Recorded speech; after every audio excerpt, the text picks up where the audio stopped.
আসসালামু আলাইকুম। Medicine service 24 চ্যানেলে আপনাদের সবাইকে স্বাগতম জানাচ্ছি। আজকের ভিডিওতে আমরা আলোচনা করব সেন্টিক্স 0.5 mg ট্যাবলেট নিয়ে। এই ওষুধটির জেনেরিক নাম হলো ফ্লুপেন্টিয়াজল ডাইহাইড্রোক্লোরাইড এবং এটি একটি 0.5 mg ট্যাবলেট। এটি এসকে ফার্মাসিউটিক্যাল লিমিটেড তৈরি করেছে এবং প্রতিটি ট্যাবলেটের দাম হচ্ছে মাত্র 4 টাকা করে।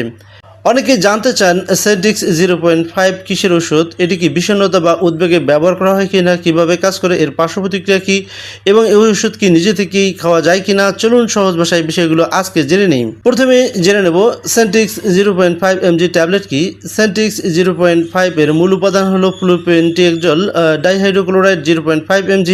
আর ফ্লুপেন্টিয়াজল হলো থাইঅক্সান্থেন গ্রুপের একটি এটি মূলত মস্তিষ্কের কিছু রাসায়নিক বার্তাবাহকের বিশেষ করে ডোপামিন এর কার্যক্রমে প্রভাব ফেলে। এই কারণে ওষুধটি নির্দিষ্ট কিছু মানসিক ও স্নায়বিক সমস্যায় চিকিৎসকের পরামর্শ অনুযায়ী ব্যবহার করা হয়। সো বন্ধুরা, চলুন জেনে নিই সেন্টিক্স 0.5 mg ট্যাবলেটটি কী কী সমস্যায় ব্যবহার করা হয়ে থাকে। ফ্লুপেন্টিয়াজল বিভিন্ন মানসিক সমস্যার চিকিৎসায় ব্যবহার হতে পারে। এর মধ্যে রয়েছে প্রথমত বিষণ্ণতা বা ডিপ্রেশন, বিশেষ করে কিছু ক্ষেত্রে মৃদু থেকে মাঝারি ধরনের বিষণ্ণতা, উদ্বেগ থাকুক বা না থাকুক চিকিৎসক এটি ব্যবহার করতে পারেন।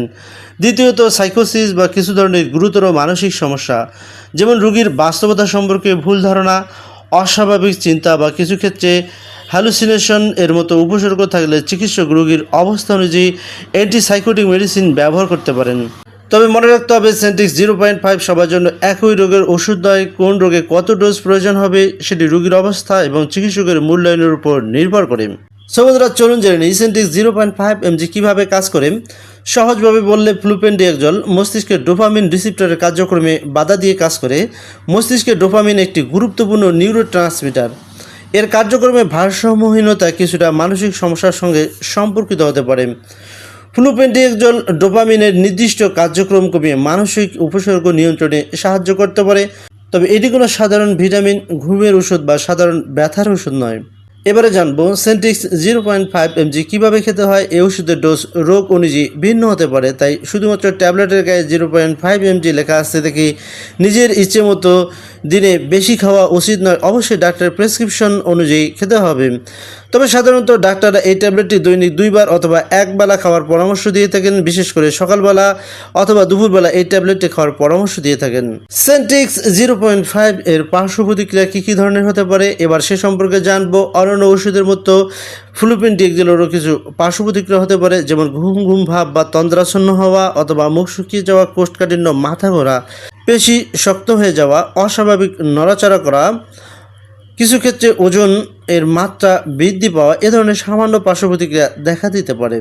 কোন লক্ষণ দেখা দিলে দ্রুত চিকিৎসকের সাথে যোগাযোগ করতে হবে। ওষুধ খাওয়ার পর যদি শরীরে অস্বাভাবিক নড়াচড়া, অতিরিক্ত পেশি শক্ত হয়ে যাওয়া, তীব্র অস্থিরতা, অস্বাভাবিক কাঁপুনি বা গুরুতর কোনো উপসর্গ দেখা হয় তাহলে দ্রুত চিকিৎসকের সাথে পরামর্শ করে নিন। বিশেষ করে দীর্ঘদিন ব্যবহার ক্ষেত্রে কিছু মুভমেন্ট ডিসঅর্ডার এর ঝুঁকি থাকতে পারে, তাই নিয়মিত চিকিৎসকের ফলো আপ গুরুত্বপূর্ণ। সতর্কতা, সবচেয়ে গুরুত্বপূর্ণ বিষয় হলো সেন্টিক্স 0.5 নিজের ইচ্ছায় শুরু করা উচিত নয়, কারণ এটি মস্তিষ্কের নিউরোট্রান্সমিটারের ওপর কাজ করা একটি প্রেসক্রিপশন মেডিসিন। কেউ যদি অন্য কোনো প্রেসক্রিপশন থেকে এই ওষুধ শুরু করেন তাহলে উপকারের পরিবর্তে পার্শ্ব প্রতিক্রিয়া বা সমস্যা হতে পারে। আবার দীর্ঘদিন ব্যবহার করার পর নিজে থেকে হঠাৎ বন্ধ করা ঠিক নয়। চিকিৎসকের পরামর্শ অনুযায়ী প্রয়োজনে ধীরে ধীরে পরিবর্তন করা যেতে পারে।